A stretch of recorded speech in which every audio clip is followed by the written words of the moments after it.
Hello students, कैसे हैं आप सभी। क्लास 8 हमारा चैप्टर रनिंग में चल रहा है सिंथेटिक फाइबर्स एंड प्लास्टिक्स, जिसकी हम 2 वीडियो ऑलरेडी शूट कर चुके हैं। मैं बता चुका हूं आपको और आप पढ़ भी चुके हैं और आई होप आपको समझ में भी आया होगा। लेकिन लास्ट 2 वीडियोज़ में जितना मैंने कवर किया, मैंने थर्मो सेटिंग तक पढ़ा दिया था। प्लास्टिक की thermo setting, plastic, thermo plastic, ये सारी चीज़ें हमने, नाइलॉन, रेयॉन, ये सब हमने कवर कर लिया already.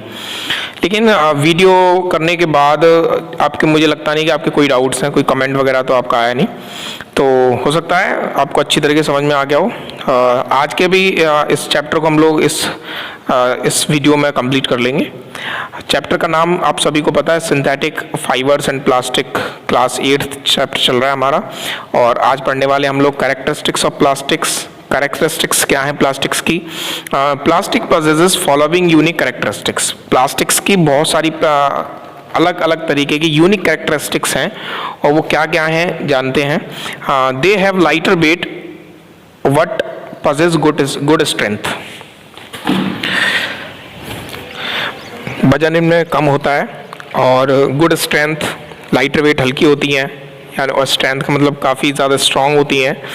They are inexpensive and hence finds extensive use in several household industries. Inexpensive मतलब सस्ती हैं, ईजिली अवेलेबल भी हैं और इनके मैन्युफैक्चर में इतना ज़्यादा खर्चा भी नहीं आता है और हर घर में ये चीज़ें हमें प्लास्टिक्स की मिल जाती हैं, बकेट वगैरह और भी बहुत सारी चीज़ें हैं प्लास्टिक की। आप देख सकते हैं कि everything is made up of plastic. बहुत सारी चीज़ें, बहुत सारे आर्टिकल्स ऐसे हैं जो प्लास्टिक से बनते हैं। They are non reactive and hence are resistance to corrosion. Non reactive होती हैं, कोई रिएक्शन नहीं है, करंट का कंडक्शन नहीं करती हैं, इलेक्ट्रिक करंट से बचा के रखती हैं, है ना। रेजिस्टेंट है, जंग लगती नहीं है, तो ये भी एक शॉर्ट आउट होगी प्रॉब्लम हमारी।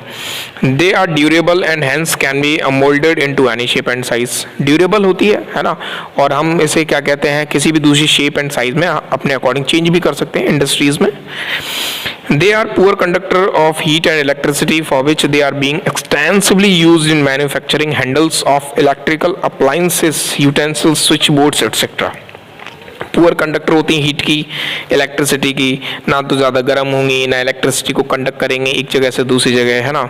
और manufacturing handles, electrical appliances, utensil, switch वगैरह बहुत सारे आर्टिकल ऐसे हैं जो इससे बनते हैं। एज ए इंसुलेटर भी काम होती है।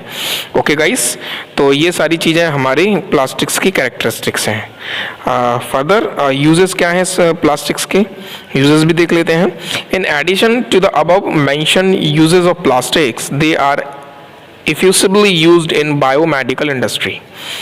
They are extensively used for packaging tablets, threads for stitching, gloves and several medical instruments. इन चीज़ों में भी यूज़ होता है। देखो एडिशन है ना, यूजेस क्या हैं, प्लास्टिक के यूजेस बता रहा है। तो बायोमेडिकल इंडस्ट्रीज होती है, टैबलेट वगैरह जो पैकेजिंग होती है उसमें यूज़ होती है। और जो कह रहा है ना, they are extensively used for packaging tablets. Threads for stitching, है ना, थ्रेड्स वगैरह भी बनते हैं, ग्लव्स बनते हैं, मेडिकल इंस्ट्रूमेंट्स, अलग अलग बहुत सारी चीज़ें प्लास्टिक्स की हम लोग बनाते हैं, इंडस्ट्रीज़ में मैन्युफैक्चर करते हैं। They are also use to manufacture cookware due to their resistance to heat and electricity. Manufacturing क्या होता है? Due to their resistance of heat and electricity. इनका मैन्युफैक्चरिंग इस कुकवेयर मतलब इतना ज़्यादा कह सकते हैं आप कि एक तो रेजिस्टेंस है, ना तो हीट को कंडक्ट करती ना इलेक्ट्रिसिटी को कंडक्ट करती। तो हम लोग इन्हें क्या कर देते हैं, खाने में भी इस्तेमाल करते हैं। वैसे जैसे खाने का सामान रखते हैं, टोकरी वगैरह होती है ना, वो सब लोग प्लास्टिक की बनती होती हैं। क्या होता है, वो गर्म होती नहीं है ना, वो इलेक्ट्रिसिटी को कंडक्ट करती ना जंग लगती। तो ये भी चीज़ें हमारे क्या है, यूजफुल में आ जाती हैं। तो इन चीज़ों में हम यूज़ करते हैं। Teflon is a plastic with a unique property. Teflon भी एक प्लास्टिक है जिसकी एक यूनिक प्रॉपर्टी है। वो क्या है? नो वाटर और oil sticks to this kind of plastic hence used in making cookware. Okay, no water, oil sticks मतलब कोई पानी का, कोई क्या कहते हैं ऑयल का कोई झंझट नहीं है होता इसमें, और आराम से आप क्या कहते हैं खाना भी पका सकते हैं। टेफ्लॉन आते नहीं, आपने देखा होगा नॉन स्टिक बर्तन आते हैं ना, गैस पे इस्तेमाल होते हैं या इलेक्ट्रिक हीटर पे हम लोग यूज़ करते हैं, जो ब्लैक किस कलर के आते हैं, देखे होंगे आपने, ब्लैक कलर के बर्तन आते हैं जिसकी ब्लैक कोटिंग होती है, वो टेफ्लॉन होती है। तो ईजिली हम लोग उसमें खाना पका सकते हैं, कोई प्रॉब्लम नहीं होती है। सब यूजेज हैं प्लास्टिक्स के। ओके गाइस, नाउ बायोडिग्रेडेबल और नॉन बायोडिग्रेडेबल क्या है? ऊपर आपको डायग्राम जो नज़र आ रहा है, जो भी आपको पिक्चर नज़र आ रही है, उस पिक्चर में क्या है कि येलो, ब्लू, ब्राउन, रेड है ना, डार्क ब्लू, नेवी ब्लू या ग्रीन, इस क्या है अलग अलग तरीके से हमारे पास क्या है कचरे पात्र जैसे बोलते हैं, आप क्या कहते हैं, इनमें कचरा डालते हैं, बॉक्सेस हैं अलग अलग तरीके के, डस्टबिन है। क्या है बायोडिग्रेडेबल वेस्टेज क्या है वो आपको पता होनी चाहिए। Materials that are organic and hence get easily decompose in micro organism are termed as biodegradable wastage. Once decomposed, they can be used as humus to increase the fertility of soil. This kind of materials include kitchen waste, dead plants, animal, human excreta, etc. Okay, ऐसी चीजें, ऐसे wastage, वो wastage जिसके ऊपर micro organism air और water में जो present होते हैं माइक्रो ऑर्गेनिजम्स, अगर वो उनके ऊपर एक्ट करते हैं और वो चीज़ों को क्या कर देते हैं, डिग्रेड कर देते हैं, किसके साथ, अर्थ के साथ यानी सॉइल के साथ, और वो चीज़ें बाद में मिट्टी के साथ मिल भी जाती हैं, तो उसे बोलते हैं बायोडिग्रेडेबल वेस्टेज। जैसे हमारी किचन में से जितना ही वेस्टेज निकलता है ना, जैसे सब्जी का कचरा निकला या फिर फल फ्रूट्स का निकला, ये सब कचरे, या फिर हम लोग खाना खाते हैं उसमें से जो खाना बच जाता है वो सभी किस में आता है, बायोडिग्रेडेबल वेस्टेज में आता है। या इवनली क्या कहते हैं हम लोग, डेड प्लांट्स हैं, एनिमल्स है, ह्यूमन एक्सक्रीटा, हम लोग क्या कहते हैं एक्सक्रीटा, एक्सक्रीटा मतलब समझ गए होंगे, यूरिन है, और अपने क्या सॉलिड फीकल वेस्टेज है जैसे हम लैट्रीन बोलते हैं, ये सारी चीज़ें भी किस में आती हैं, बायोडिग्रेडेबल वेस्टेज में आती हैं। ओके, नॉन बायोडिग्रेडेबल, देखो बायोडिग्रेडेबल वेस्टेज में उसने आपको दिखाया भी है कि ऊपर जो वेस्टेज है फ्रूट्स का या घर में किचन वेस्टेज है ना, पोटैटो पील्स बोला है उसने, और इधर डेड प्लांट्स हैं, ये सभी आपके बायोडिग्रेडेबल वेस्टेज हैं। Whereas the materials that are organic and hence cannot be decomposed by any means are termed as non-biodegradable wastes. और just opposite of that क्या हो जाएगा गाइस, ऐसे वेस्टेज जिनके ऊपर माइक्रो ऑर्गेनिजम्स एक्शन ही नहीं कर सकते, जब एक्शन ही नहीं करेंगे तो वो चीज़ें डिग्रेड नहीं होंगी, तो ऐसी चीज़ों में प्लास्टिक आ जाएगा आपका, है ना, माइक्रो ऑर्गेनिज्म एक्ट कहाँ करेंगे, प्लास्टिक के ऊपर, पॉलीथीन्स हैं, ये सभी ऐसी चीज़ें जो हैं जैसे भी इनके ऊपर माइक्रो ऑर्गेनिज्म एक्ट नहीं कर सकते, नॉन बायोडिग्रेडेबल वेस्टेज हो जाएगा। They persist in the environment for a long time thereby polluting the environment, और ये एनवायरनमेंट में लॉन्ग टाइम तक पड़े रहते हैं, है ना, और जब डिग्रेड होंगे नहीं तो कचरा बढ़ेगा, पॉल्यूशन बढ़ेगा, एनवायरनमेंट हमारा क्या होता है, पॉल्यूट होता है। They can't even be burned as their burning releases a lot of hazardous gases in the environment causing air pollution, और अगर गलती से जल भी जाती है और हम जला देते हैं तो इनमें से जो हार्मफुल गैसेस निकलती हैं वो हमारे एनवायरनमेंट की जो एयर है उसको क्या कर देती हैं, पॉल्यूट कर देती हैं। This kind of materials include plastics, metals, glass etcetera. Okay, ये सारी चीज़ें इसमें आप एग्जाम्पल में बता सकते हैं। नीचे देखो उसने नॉन बायोडिग्रेडेबल वेस्टेज में क्या बताया, प्लास्टिक्स हैं, ग्लासेस हैं, ये सभी जो हैं वो कौन से हैं, नॉन बायोडिग्रेडेबल वेस्टेज हैं guys. Okay, side effects of non biodegradable wastage, side effects क्या हैं, मतलब इनके क्या साइड इफेक्ट हो सकते हैं, नॉन बायोडिग्रेडेबल क्या साइड इफेक्ट, जैसे तो अभी तो हमने जस्ट पढ़ ही लिया कि हार्मफुल है हमारे लिए, और भी देख लेते हैं कुछ अलग से है क्या, क्या है, the non biodegradable materials takes too long time to decompose and may not even get decompose due to which persist in the environment for long time. सबसे बड़ी तो इनकी प्रॉब्लम यही है, मतलब हम नॉन बायोडिग्रेडेबल की सबसे बड़ी प्रॉब्लम क्या है कि अर्थ के साथ डिग्रेड होते ही नहीं है, और जब डिग्रेड नहीं होंगे तो फॉर अ लॉन्ग टाइम, बहुत लंबे समय तक एनवायरनमेंट में प्रेजेंट रहते हैं। ऐसे वेस्टेज जब प्रेजेंट रहते हैं तो हमारे एनवायरनमेंट को क्या कर रहे हैं, पॉल्यूट कर रहे हैं। These kind of materials when thrown with garbage persist over there, और हम इसे क्या करते हैं, गार्बेज में फेंक देते हैं। देखा होगा आपने, घर में से जो कचरा निकलता है हम उसे एक साथ निकालते हैं, चाहे प्लास्टिक हो चाहे बायोडिग्रेडेबल और नॉन बायोडिग्रेडेबल, सबको एक साथ ही हम लोग किस में डालते हैं, डस्टबिन में डालते हैं। When animals feed on the garbage, they feed on those materials too. और अगर उसी कचरे को एनिमल्स, जो बाहर जो एनिमल्स हैं जैसे पिग है, काउस, गाय वगैरह हैं, है ना, कुछ कुत्ते वगैरह भी हैं, तो ये क्या करते हैं, इन चीज़ों को खा जाते हैं, और खा जाते हैं तो आप जानते होंगे बायोडिग्रेडेबल चीज़ के साथ आप प्लास्टिक पॉलीथीन है तो उसको भी खा जाते हैं लोग। Plastic cause the main threat to animals feeding on the garbage as they choke the respiratory extract of these animals. अब ये प्लास्टिक खा जाते हैं तो इनके क्या होता है, अब ये नहीं है, अब खा तो जाते हैं तो प्रॉब्लम क्या होती है, इनका जो रेस्पिरेटरी सिस्टम होता है इन एनिमल्स का वो चौक हो जाता है, ब्लॉक हो जाता है। भाई प्लास्टिक अंदर जाएगी, पॉलीथिन अंदर जाएगी तो वो क्या गले को क्या कर देते हैं, चौक कर देते हैं। और जब गला चौक हो जाएगा तो क्या होगा, सांस लेने में प्रॉब्लम आएगी, फिर क्या हो जाएगा, दम घुट जाएगा और उसकी डेथ हो जाएगी। In addition to this it also forms a lining on the stomach and can't even cost on their lips. Okay, तो हमें इन चीज़ों को बचा के रखना है कि हमें अगर गार्बेज थ्रो भी करना है, हमें कचरा फेंकना भी है तो कचरा ऐसे फेंकना है कि जो प्लास्टिक या पॉलीथिन वाला कचरा है उसे अलग रखना है, यानी सूखा कचरा अलग रखना है, और जो गीला है जो बायोडिग्रेडेबल है उसे अलग रखना है, और अलग अलग तरीके से ही फेंकना है, तो सिस्टम ठीक रहेगा। In addition to these wastage even clog the drains and sometimes even make the spread dirtiness all around in the public places.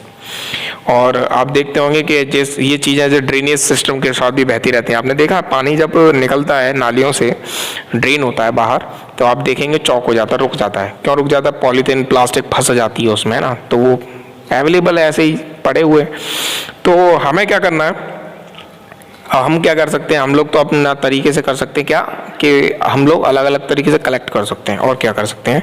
Secondly ये भी चीज़ है कि अगर आप प्लास्टिक्स को ज़्यादा ऐसे ही यूज़ में लेते हैं, स्प्रेड करते हैं, ऐसे कहीं भी मर्जी वहाँ फेंक देते हैं, तो डर्टीनेस गंदगी तो रहेगी। कौन से प्लेसेस पे, पब्लिक प्लेसेस पे, जो भी पब्लिक प्लेसेस है वहाँ गंदगी नज़र आती है। ओके, आप रास्ते में चलते हैं, आपको पॉलीथीन प्लास्टिक ऐसी पड़ी हुई मिल जाती है, बड़ा अजीब सा लगता है फिर।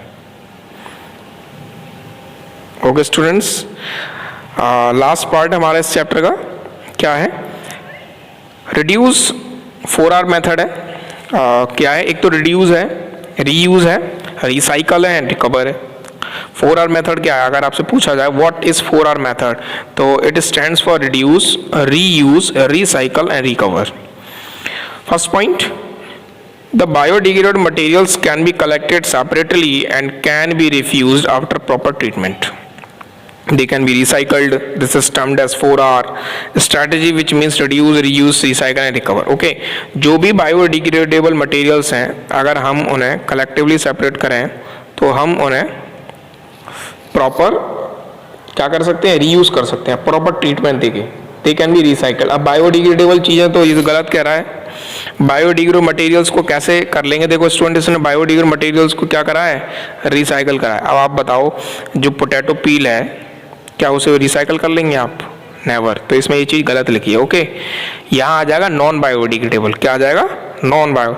तो जितने भी नॉन बायोडिग्रेडेबल मटेरियल्स हैं उन्हें हम क्या कर सकते हैं, प्रॉपर ट्रीटमेंट के साथ रीयूज कर सकते हैं, प्रॉपर ट्रीटमेंट के साथ। दे कैन बी रिसाइकल, हम उसे रिसाइकल कर सकते हैं। This is termed as 4R, उसे हमने 4R बोला है। स्ट्रेटेजी विच मीन्स हम क्या करेंगे, सबसे पहले reduce, reuse, recycle and recover further. तो some of the ways to limit the use of non biodegradable materials are as follow. तो क्या क्या हम क्या क्या कर सकते हैं, कुछ अलग अलग तरीके हैं। पहला, prohibition of the disposal of plastic bags near water bodies और nearby places where animals can feed upon. देखो, हमें अपना प्लास्टिक का जो कचरा है जो हम डिस्पोज करते हैं वो हमें ऐसी जगह पे नहीं फेंकना जहाँ एनिमल्स उन्हें खा सकते हैं, है ना। वाटर बॉडीज़ में नहीं फेंकना, पानी के आसपास नहीं फेंकना, तालाब वगैरह वहीं कचरा डाल रहे हैं वहीं, है ना। तो ये इन चीज़ों को हमें प्रोहिबिट करना है, बचना है इन चीज़ों से। तो कचरा सिर्फ प्रॉपर जगह ही डालना है जहाँ से कचरा, आजकल तो बहुत ज़्यादा टेक्निकल आ गया है कि ग्रीन और ब्लू कलर के रखे भी जा रहे हैं डस्टबिन। और हमारे क्या क्या सोसाइटी में ऑलरेडी नगर पालिका की गाड़ियाँ भी आती हैं, है ना, कचरे को लेने। तो बहुत अच्छी चीज़ है, तो यही चीज़ें फॉलो करते रहनी चाहिए। तो हमें अपना वेस्टेज अपने घर में कलेक्ट कर लो, उसे सेपरेटली थ्रू आउट करो। Limiting the use of plastic by using steel lunch box, jute bags और cotton bags for shopping। हमें अपने जो हम लोग प्लास्टिक पे बहुत ज़्यादा क्या हो गए, डिपेंड हो गए। तो उस डिपेंडेंसी से हमें थोड़ा सा क्या होना, फ्री होना है। तो हम प्लास्टिक का कम से कम यूज़ करें। ज़्यादा अगर आप ज़्यादा से ज़्यादा यूज़ कर सकते हैं तो लंच बॉक्स में स्टील का ले सकते हैं। प्लास्टिक के लंच बॉक्स आते हैं ना बच्चों के लिए, स्टील का ले सकते हैं। हाँ, थोड़ा सा स्टील का महंगा होगा, प्लास्टिक का सस्ता होगा। बस यही प्रॉब्लम है, एक थोड़ा सा मनी प्रॉब्लम भी आती है। क्या आती है कि भाई प्लास्टिक का आप लंच बॉक्स लेंगे तो वो आ जाएगा 100 रुपीज़ के आसपास, और स्टील का लेंगे प्रॉपर स्टील का तो वो 200 प्लस आएगा। तो काफ़ी थोड़ा डिफरेंस तो है ही है। तो जूट बैग ले सकते हैं आप, पॉलीथीन की जगह आपके पास जूट बैग होना चाहिए जब भी आप मार्केट में कोई सामान लेने जा रहे हैं तो, है ना।